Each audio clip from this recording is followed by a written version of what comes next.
Reserve வங்கியின் முன்னாள் ஆளுநரான சக்திகாந்த தாஸ் பிரதமரின் முதன்மைச் செயலாளராக நியமிக்கப்பட்டுள்ளார்.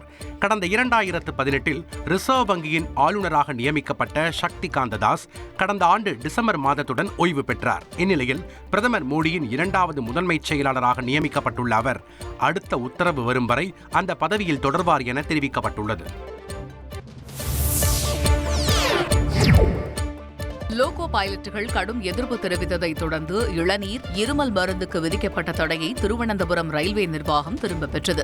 ஆல்கஹால் பரிசோதனை கருவிகளில் நிலவும் கோளாறை சரி செய்யாமல் ரயில் என்ஜின் ஓட்டுநர்களுக்கு உணவு கட்டுப்பாடு விதிக்கலாமா என லோகோ பைலட்டுகள் கேள்வி எழுப்பினர். திருவனந்தபுரம் ரயில்வே கோட்ட அதிகாரிகளின் வினோத உத்தரவு சர்ச்சையான நிலையில் இளநீர், பழங்கள், இருமல் மருந்து, வாய் புத்துணர்ச்சியூட்டி பயன்படுத்த விதிக்கப்பட்ட தடை தற்பொழுது திரும்பப் பெறப்பட்டுள்ளது. உங்கள் தந்தி ஒன் தொலைக்காட்சியில் கருடா தினமும் காலை 6 மணிக்கு காணத் தவறாதீர்கள்.